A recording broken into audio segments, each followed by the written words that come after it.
하나님의 말씀은 사도행전 2장 37절부터 42절까지 말씀입니다. 봉독하겠습니다. 저희가 이 말을 듣고 마음에 찔려 베드로와 다른 사도들에게 물어가로되 형제들아 우리가 어찌할꼬 하거늘 베드로가 가로되 너희가 회개하여 각각 예수 그리스도의 이름으로 침례를 받고 죄사함을 얻으라. 그리하면 성령을 선물로 받으리니 이 약속은 너희와 너희 자녀와 모든 먼데 사람 곧 주 우리 하나님이 얼마든지 부르시는 자들에게 하신 것이라 하고 또 여러 말로 확증하며 권하여 가로되 너희가 이 패역한 세대에서 구원을 받으라 하니 그 말을 받는 사람들은 침례를 받음에 이날에 제자의 수가 3,000이나 더하더라. 저희가 사도의 가르침을 받아 서로 교제하며 떡을 떼며 기도하기를 전혀 힘쓰니라. 아멘. 기도하겠습니다. 하나님 아버지 감사합니다. 오늘도 주의 날 맞아요. 주 앞에 나와 경배와 찬양을 드리며 주의 말씀에 귀를 기울일 수 있는 복된 시간 주시니 감사합니다. 성령 하나님 우리 모두를 깨닫게 하시고 진리 가운데로 인도하여 주시옵소서. 전하는 자 듣는 자 다 함께 큰 은혜 있기를 간절히 바라옵고 우리 구주 예수 그리스도 이름으로 감사하며 기도하옵나이다. 아멘. 어떤 때는 몸이 두 개였으면 좋겠다는 생각이 들 때가 있습니다. 어제 같은 경우는 우리 노회 목사님들 자제분 두 분이 결혼을 하게 되어서 거기 이제 참석하느라고 한 군데는 인천에서 예식이 드려졌고 또 한 군데는 서울 저 천호동 쪽에서 결혼 예배가 드려졌기 때문에 시간적으로 굉장히 많이 이렇게 소요가 되더라고요. 교단 목사님들 특히 우리 노회 목사님들 토요일이라 바쁜 중이지만 정말 축하해 드려야 될 자리와 함께 축복 기도해야 될 자리다 보니까 많이들 오셨더라고요. 굉장히 오랜만에 뵙는 목사님도 계셨고 참 반가웠습니다. 오늘 이 시간 우리가 하나님 말씀을 본문을 참고할 때 정말 우리의 믿음이 인본주의에 물들면 절대 안 되겠다라는 어떤 경각심 그리고 다짐을 할 수 있는 하나님의 은혜가 더딥혀지기를 간절히 소망하면서 이 본문의 말씀을 선택을 했습니다. 성경을 보면 하나님의 말씀은 성도들에게 어떤 복된 약속이 담겨져 있는 명령형입니다. 꼭 명령문으로 우리에게 주어졌다 하는 것을 성경을 살펴보면 알게 될 것입니다. 부활하신 주님이 제자들에게 말씀하시기를 예루살렘을 떠나지 말고 떠나지 말라는 거죠. 어떤 명령형입니다. 내게 들은 바 아버지 약속하신 것을 기다리라. 이것도 명령입니다. 그 선악을 알게 한 나무의 씨는 먹지도 말라. 먹는 날에는 내가 정녕 죽으리라. 이건 역시도 명령문입니다. 그리고 오늘 본문에 보면 각각 예수 그리스도의 이름으로 회개하여서 침례받고 나면 죄사함을 받는다. 그리고 난 다음에 약속이 뭐죠? 그리하면 성령을 선물로 받으리니. 그러니까 성령을 선물로 받게 되는 그 약속이 전제 조건이 명령형이에요. 각각 회개하여 예수 그리스도 침례를 받으라는 거예요.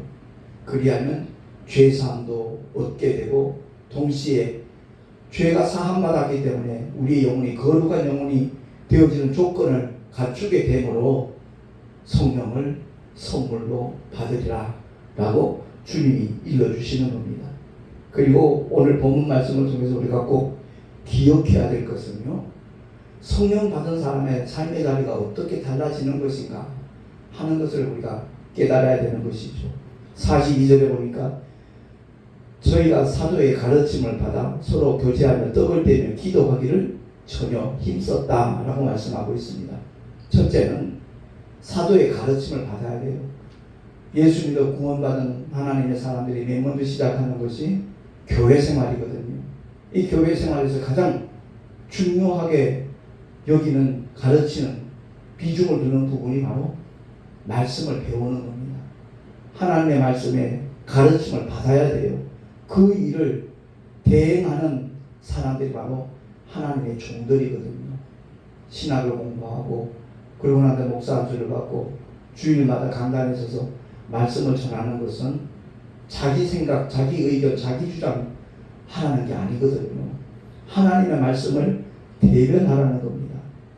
그렇게 하나님의 말씀으로 영적인 교제가 먼저 이루어지고 동시에 떡을 떼며 기도하기를 전혀 힘쓴다 라고 말씀하죠.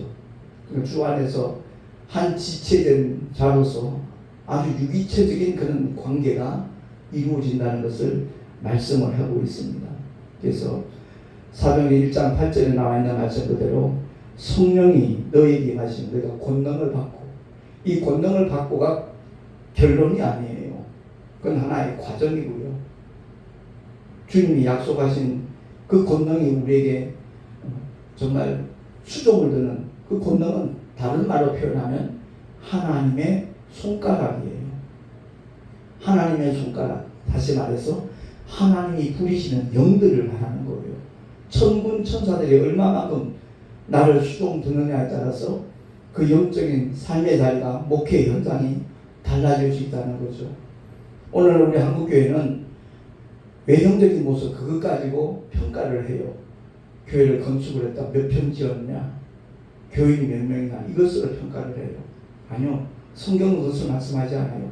얼마만큼 권능들이 임하였는가? 얼마만큼 수종을 드는가? 천군 천사들이 우리 눈에 보이지 아니하지만 그들이 예수 믿고 구원받은 하나님의 사람들을 늘 수종 들라고 하나님이 보내신, 하나님이 부리시는 영들이거든요. 그래서 그 권능을 받고 난 다음에 이어지는 말씀이 더 중요한 거예요. 예루살렘과 온 유대와 사마리아와 땅끝까지 이르러 내 증인이 되리라 해요. 수동태예요. 정말 성령을 받았다 하면, 그 성령 하나님의 감동 감화를 딴다면 증인의 삶을 살지 않을 수가 없다는 것을 주님이 우리에게 일러주신 겁니다. 그러니까 성령이 마시고 나면 달라지는 것이 있어요. 삶의 방향이, 목적이 달라져요. 그리고 삶의 자리 역시도 달라져요. 어떤 환경과 조건 때문에 두려워하고 불안해하고 염려하는 것이 아니라 그것을 초월해요. 대표적인 인물이 바로 오늘 이 본문의 설교를 한 베드로잖아요. 하찮은 계집종 앞에서 죽음이 두려워서 3번씩이나 예수를 모른다고 부인했던 베드로예요. 똑같은 사람인데 그의 삶의 자리가 완전히 바뀐 거예요. 야고보가 목베이 나오고 난 다음에 감옥에 갇혔는데도 그는 얼마나 편히 곤히 단잠을 자는지 모릅니다. 똑같은 사람인데 왜? 그 안에 성령이 임하셨습니까? 삶의 주인이 자기가 아니에요. 성령 하나님이 주인이 되신 거예요. 그러니까 베드로는 그야말로 하나님께서 맡겨주신 사명을 감당함에 있어서 전에 내려온 얘기에 의하면 로마에서 거꾸로 매달려 십자가에서 순교를 당했잖아요. 나 같은 사람은 어떻게 주님과 같은 형태로 처형을 받을 수 있겠느냐. 십자가에 거꾸로 매달려서 날 죽여라 라고 얘기했다는 그 전설은 우리에게 시사하는 바가 많잖아요. 그렇습니다. 성령이 임하신 사람의 삶의 자리와 그렇지 못한 사람의 삶의 자리는 달라질 수밖에 없다는 거예요. 근데 오늘날 보면 뭐 방언도 말하고 은사도 나타나고 성령을 받았다는 사람의 삶의 자리가 이런 모습이 아니거든요. 그게 우리 한국교회 병폐예요. 심각한 문제예요. 성령 받고 난다면 자기 생각이 곧 하나님의 생각인 것처럼 주장을 해요. 많은 사람들은 미혹을 해요. 또 희한하게도 한국 교인들은 그런 사람들에게 매료를 당해가지고 맹종을 해요. 정말 우리는 하나님의 말씀을 얼마만큼 바로 알아야 되는가, 깨달아야 되는가, 무장을 해야 되는가, 대단히 중요한 문제입니다. 그러니까 말씀과 여기서 말씀하는 것은 바로 진리의 말씀을 제가 뜻하는 겁니다. 하나님의 생명의 말씀, 진리의 말씀. 율법도 하나님의 말씀이에요. 근데 그건 정죄하는 법이에요. 죄와 사망의 법이에요. 그것을 증거하기 위해서 성령은 역사하시지 않아요. 전혀 무관해요. 그러니까 죄와 사망의 법에 정죄를 받아서 복음 앞으로 나온 사람들, 예수께 나온 사람들, 예수의 십자가에 흘리신 보혈로 그 이름으로 죄 사함 받은 자들에게 성령은 임하셔서 그들에게 다른 건 역사하지 않아요. 오직 진리를 알게 하시고 진리를 변화하게 하시고 진리를 증거케 하시는 분이 성령 하나님의 사역이라고 보면 틀림이 없는 겁니다. 그래서 우리가 예수를 믿을 때 하나님의 말씀을 묵상하는 것이 대단히 중요하다는 것을 잊어서는 안 되고요. 이렇게 성령이 임하시고 나니까 사도 베드로는 두려워할 대상이 없어요. 오직 하나님 외에는 두려워하지 않아요. 오직 그분만을 경외했고 그 어떤 것들도 두려워하지 않았던 베드로의 생애를 보면 베드로뿐만 아니잖아요. 모든 성령 받은 예수님의 제자들이 그런 삶을 살았어요. 그렇습니다. 예수 그리스도를 믿는 모든 성도들은요, 영혼 구원을 받는 것이 이 세상에서 가장 귀하고 복된 은혜라는 것을 깨달아야 될 것이고, 뿐만 아니라 천국 들어가기 전까지 오직 주님을 닮아가는 것이 신앙생활의 목적이 되어야 돼요. 목표가 되어야 되고요. 그래요. 주님을 닮아가는 그 삶이야말로 하나님이 가장 바라시는 성도의 삶의 자리고 하나님이 기뻐하시는 삶이라는 것을 우리는 기억을 해야 될 것입니다. 그렇기 때문에 주님이 분부한 것, 가르쳐 지키게 하는 것이 목회자들의 사명이에요. 사실은 뭘 분부하셨죠? 다른 것 없어요. 산상순을 통하여 정말 영적 생활의 그 삶의 자리를 적나라하게 구체적으로 주님이 이뤄주셨어요. 간혹 제가 총회에서 이렇게 설교를 하면 반복되는 그런 내용들이 좀 있어요. 저는 그것을 전하기 위해서 하는 게 아니거든요. 반복되는 이유는 어느 부흥 강사가 말했듯이 서울에서 부산을 가자면 대전을 거쳐 지나가고 광주를 가더라도 대전을 거쳐 지나간다.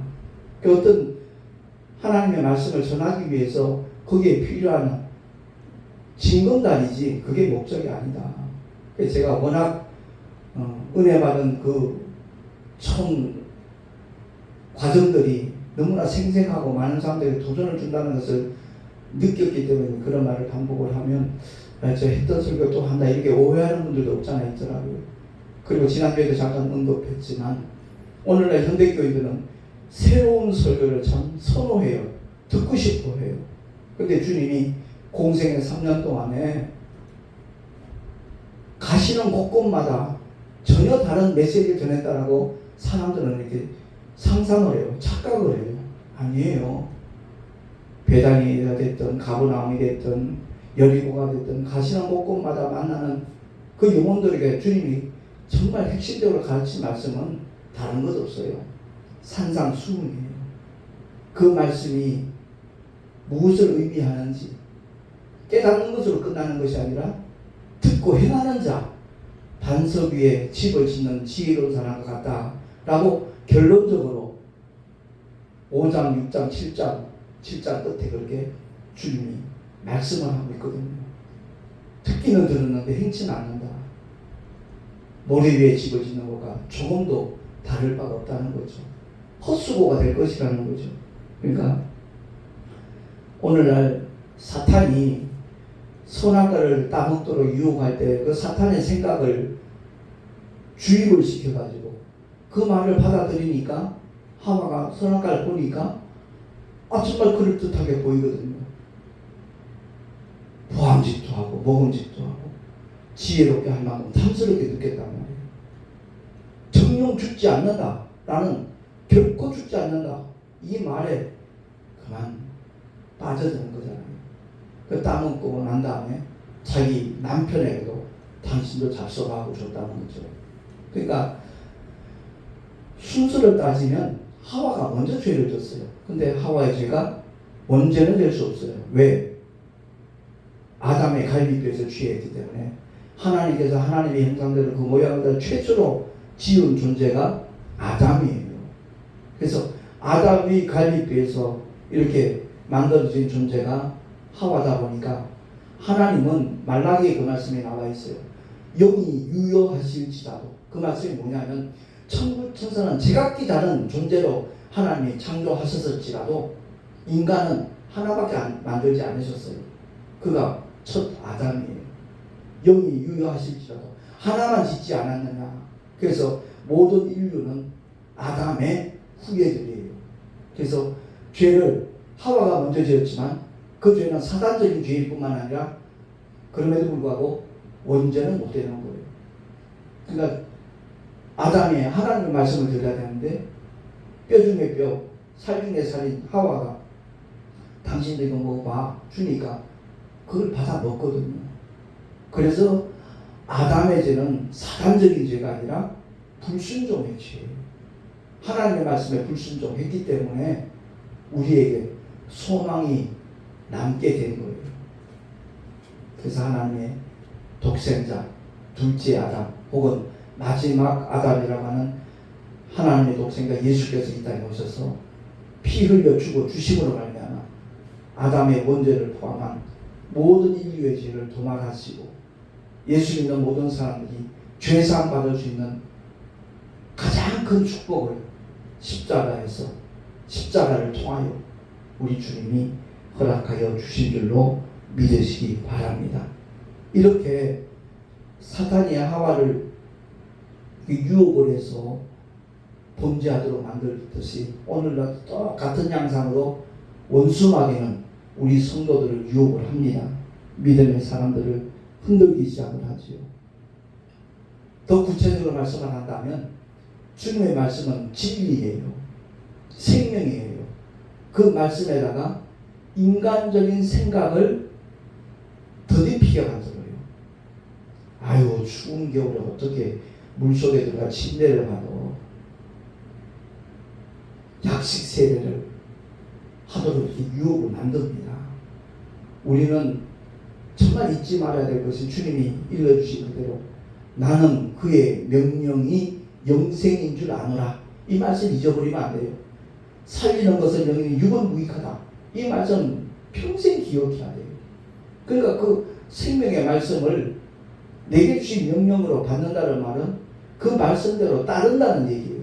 복종한다는 겁니다. 그래 어떤 지적으로 동의한다. 그것으로 끝나는 것은 생명이 아니라는 거죠. 하나님의 말씀대로 사는 삶의 자리가 아니다 하는 것을 성경은 강조하고 있지만 오늘날 많은 신학을 공부하는 분들이 신학교 교수들이 이미 해석을 해요. 현 상황을 봐라. 우리 현실을 봐라. 어떻게 침례를 다 진례할 수 있겠느냐. 근데 초대교회는 그렇게 했거든요. 오늘 본문 말씀 그대로예요. 이날에 제자 수가 3,000이나 더하더라 그랬거든요. 그렇습니다. 주님이 침례 받으셨기 때문에 침례를 좀 면하셨고요. 그럼 우리 진례를 해야 돼요. 교단의 헌법과 교리에 따라서 달라질 수 있다. 이건 바로 인본주의예요. 하나님의 말씀이 아니에요. 근데 마치 하나님 말씀인 것처럼 동일시 여기면서 많은 사람들을 유혹을 하고 있거든요. 각자의 선택입니다. 그러나 그 결과는 본인이 담당을 해야 될 것입니다. 제가 이 강단에 서서 말씀을 전할 때마다 간혹 오해를 받아요. 아, 저 목사님이 순복음 출신이니까 침례를 주장한다. 그렇게 생각하는 분도 없잖아요. 있더라고요. 아니요. 저는 어떤 교리의 주장을 대행하기 위해서 목사가 된 사람이 아니고요. 과거엔 그랬을지 몰라요. 그러나 내 목회의 방향이 바뀌고 난 다음에는 그때부터는 오직 하나님의 말씀을 대변하는 그런 표현 몇 번 했죠. 나는 하나님의 마이크다. 이 마이크가 지말하면 안 돼요. 오직 하나님께서 감동 주시는 대로 그대로 전하는 역할을 수행하고자 하는 것 뿐입니다. 그래서 세례와 침례에 대해서 오늘날 너무나 참 안타까운 현상으로 이렇게 나타나고 있는 것이 침례되고 있는 것이 저 개인적으로 너무나 참 아쉽고요. 안타까워요. 주님은 분명히 밥티죠. 요단강 물속에 들어가셨다가 나오셨어요. 그러니까 일본어 성경은 헬라어 외래어를 그대로 번역을 했대요. 밥티조라고. 근데 우리는 이제 그 당시에 성경을 번역하는 분들 중에 불교에 연관되어 있는 분들도 많이 있었다고 그러더라고요. 불교에서 시신을 이렇게 장례식 지내기 위해서 부정한 것을 다 씻는다라는 의미로 물을 이렇게 뿌린대요. 그게 작용을 해가지고 우리 한국 신약 성경이 번역될 때 세례라는 말로 그렇게 번역이 됐다라는 설명을 이제 교수님한테 들은 적이 있습니다. 그렇습니다. 중요한 것은 성령 받은 제자들의 행적을 사도행전을 통해서 살펴보면 답은 명확해요. 그들은 하나같이 주님이 일러주신 대로 베드로가 3번씩이나 부인하고 실패했지만 성령이 임하시고 나니까 완전히 다른 삶으로 이렇게 바뀌어지는 것이 나타나잖아요. 그가 증거한 메시지가 32절 이하에 이렇게 나와요. 31절에 보니까 미리 보는 거로 그리스도의 부활하심을 말하되 저가 음부에 버림이 되지 않고 육신이 썩음을 당하지 아니하시리라 하더니 이 예수를 하나님이 살리신지라 우리가 다 이 일의 증인이로다. 하나님이 오른손으로 예수를 높이시매 그가 약속하신 성령을 아버지께 받아서 너희 보고 듣는 이것을 부어 주셨느니라. 다윗은 하늘에 올라가지 못하였으나 친히 말하여 가로되 주께서 내 주에게 말씀하시기를 내가 내 원수로 내 발등상 되게 하기까지 너는 내 우편에 앉았으라 하셨도다 하였으니 그런즉 이스라엘 온 집이 정녕 알지니 너희가 십자가에 못 박은 이 예수를 하나님이 주와 그리스도가 되게 하셨느니라 라고 설교를 하니까 그 설교를 듣는 사람들이 마음에 찔려서 베드로와 다른 사도들에게 물었던 거예요. 형제들아 우리가 어찌할꼬. 거기에 대한 해결책이 바로 오늘 본문 38절이잖아요. 베드로가 가로되 너희가 회개하여 돌이키라는 거예요. 회개라는 말의 의미를 우리가 바로 이해를 해야 되거든요. 뉘우칠 회자에다가 고칠 개자예요. 그냥 뉘우치는 것으로 끝나는 게 아니에요. 고쳐져야 돼요. 바뀌어져야 돼요. 너희가 회개하여 각각 예수 그리스도의 이름으로 침례를 받고 죄사함을 얻어라. 그리하면 성령을 선물로 받으리니. 그렇습니다.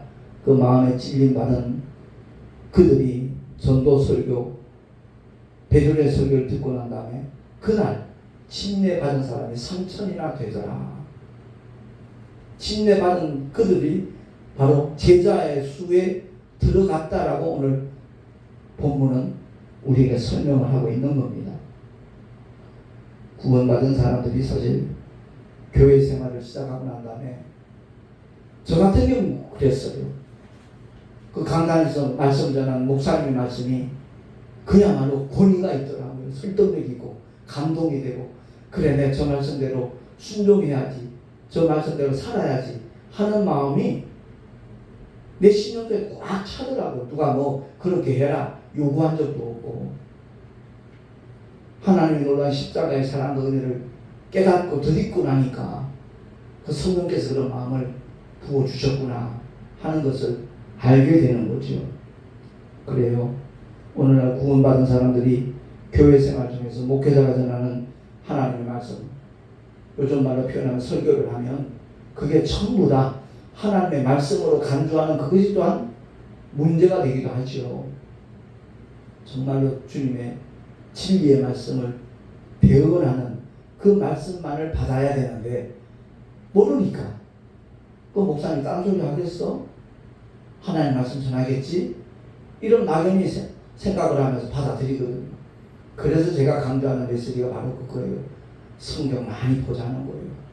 목사님 갖고 있는 성경이나 내가 갖고 있는 성경이나 똑같은 성경이니까 내가 직접 그 성경 말씀을 많이 읽고 보자는 겁니다.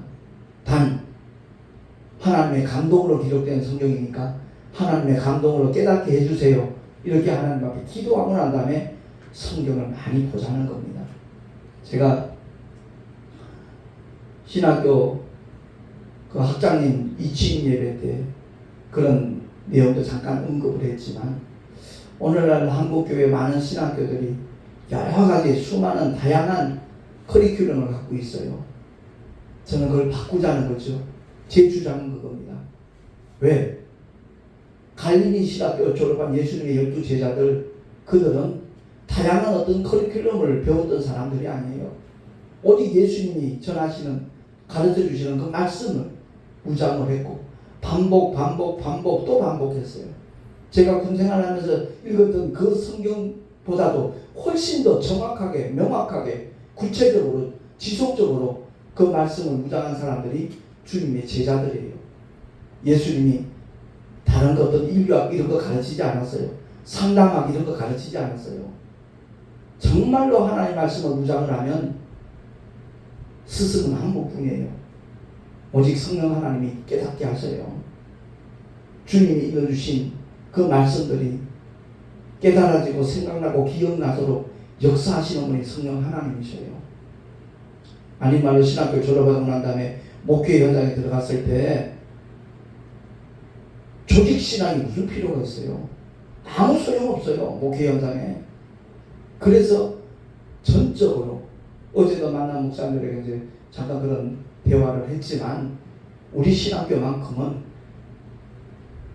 신약개론, 구약개론 이런 식으로 강의하는 것이 아니라 복음서는 복음서대로, 공간복음은 공간복음만 정말 확실하게 무장할 수 있도록 가르치는 교수가 필요하고, 사도 요한 신학을 그야말로 요한복음을 통해서 제대로, 그리고 요한 1, 2, 3, 4 요한 계시록을 통해서 사도 요한의 그 신학이 어떤 것인가 하는 것을 제대로 깨닫고 무장할 수 있도록 가르쳐야 되고, 바울 서신을 통해서 사도 바울의 이신득의, 이신칭의 그 진리가 어떻게 생성돼서 나왔는지 그 과정도 알고 무장을 했을 때 흔들림이 없다 하는 것을 얘기했더니, 어느 목사님이 좀 강하게 한번 말씀을 해보세요 라고 얘기를 하더라고요. 우리 모두가 공감이 돼야 돼요. 정말 내가 배운 그 신학교 그 과정들을 한번 돌이켜보고, 과연 그 과목이 꼭 필요했던가. 차라리 그 시간에 신약 성경 하나님 말씀으로 우리가 더 깊이 배웠더라면 더 낫지 않았을까 하는 아쉬움이 아마 생겨날 것이라고 저는 생각이 됐거든요. 그렇습니다. 어떤 신학교가 대대적으로 신문에 홍보를 해요. 목회자 사무신문 같은 경우에 보면 맨 뒷면이 제일 비싸거든요. 그 전면 광고를 한두 번 내는 게 아니에요. 거기에다가 우리 신학교를 이렇게 비교해 보면 초라해 보이죠. 그래서 저는 그런 식으로 대응하지 말고 차별화시키자는 거죠. 동아신학교 가면 딴 건 몰라도 하나님 말씀으로 제대로 무장할 수 있고, 성령의 임하시가 성령의 역사하심에 대해서 올바로 배울 수 있다. 이것이 깨달아지면, 느껴지면 분명히 동아신학교로 몰려들 것이고, 하나님이 기뻐하셔서 정말 주의 종이 되기를 소망하는 그러한 신학생들을 보내주시지 않겠는가, 이런 기대감을 갖게 되는 겁니다. 제가 오늘 본문의 말씀을 통해서 정말 강조하고 싶은 것은 인본주의에 물들지 말자는 거예요. 주님이 읽어주신 말씀에다가 임의 해석을 하는 것이 얼마나 위험천만한 일인가 하는 것을 우리가 깨닫는다면 경각심도 가질 것이고, 하나님의 말씀을 더 제대로 봐야 되겠다. 성령의 감동에 의해서 그 말씀의 의미가 무엇인가를 알고 그 말씀을 정말 나에게 주시는 하나님의 명령으로 받아야 되겠다라는 결심을 하게 될 것이고, 그런 믿음의 사람들이 많아지면 많아질수록 한국교회의 소망이 더 넘쳐날 것으로 확신을 합니다. 아무쪼록 우리 모두가 다 나부터 인본주의에 물들지 않으리라. 정말 하나님의 중심, 하나님의 생명의 말씀 중심, 성령의 인도함을 받아서 우리가 이 믿음의 길을 걸어가고 신앙생활도 하고 목회를 하리라. 우리 모두가 결단할 수 있기를 예수 이름으로 부탁하고 꼭 그렇게 되어지기를 예수 이름으로 축원합니다. 기도하겠습니다. 하나님 아버지 감사합니다. 똑같은 믿음의 삶을 살아가는 것 같지만 실상은 전혀 다른 양상으로 나타나는 경우가 있다는 것을 오늘 말씀을 통해서 깨닫게 됩니다. 정말로 우리가 누구의 말씀을 쫓아가는가, 어떤 사람의 사상을 따라 우리가 행동하는가 한번 돌아보게 하시고 잘 분별하고 결단하여서 하나님이 이끄시는 대로 성령의 인도함을 받아 나아갈 수 있는 우리 모두가 다 되게 하여 주시옵소서. 우리 구주 예수 그리스도의 이름으로 감사하며 기도하옵나이다. 아멘. 교회 소식 주보를 참고하시기 바랍니다.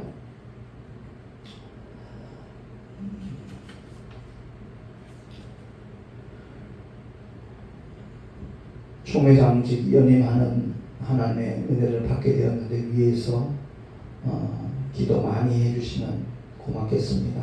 그리고 내일 모레 제 108회 총회 신임 임원회가 이제 총회 사무실에서 열립니다. 위에서 기도해 주시기 바라고 한 회기 동안 우리가 펼쳐나갈 그 모든 총회 사업에 대해서 행사에 대해서 의논하는 그런 시간입니다. 위에서 기도해 주시면 고맙겠습니다. 드린 예물 위해서 봉헌 기도하고 축도로 예배를 마치도록 하겠습니다. 거룩하신 하나님 아버지 감사합니다. 오늘도 주님을 예배하며 11조와 여러가지 모양의 헌물들을 드렸습니다. 기쁘시게 연락하여 주시고 아버지의 거룩하신 뜻대로 생명을 살리는 일에 쓰임받을 수 있는 구별된 예물들 되게 하여 주시옵소서. 드린 손길들마다 복되게 하시고 그 삶의 자리를 통하여 하나님 앞에 많은 영광을 누릴 수 있는 은혜로운 삶이 펼쳐지도록 주님이 인도하여 주시옵소서. 드린 예물들 하늘의 귀한 상급으로 쌓여지게 하시고 정말 삶의 자리에서 하나님이 함께 하시는 믿음의 증거들이 풍성하고 다양하고 지속적으로 나타나게 하여 주시옵소서. 우리 구주 예수 그리스도의 이름으로 감사하며 간절히 축복하며 기도하옵나이다. 아멘. 이제는 우리 주 예수 그리스도의 크신 은혜와 하나님 아버지의 영원하신 사랑하심과 보혜사 성령 하나님의 내주교통 인도하심과 교통하심과 축복하심이 인본주의가 아니라 신본주의 믿음의 길을 걸어가리라 결단한 하나님의 사람들 머리 위에 그 가정과 자녀들과 경영하는 모든 일들과 또한 주께서 피로 값주고 세우신 주님의 모든 교회들 위에 지금으로부터 영원토록 함께 있을지어다. 아멘.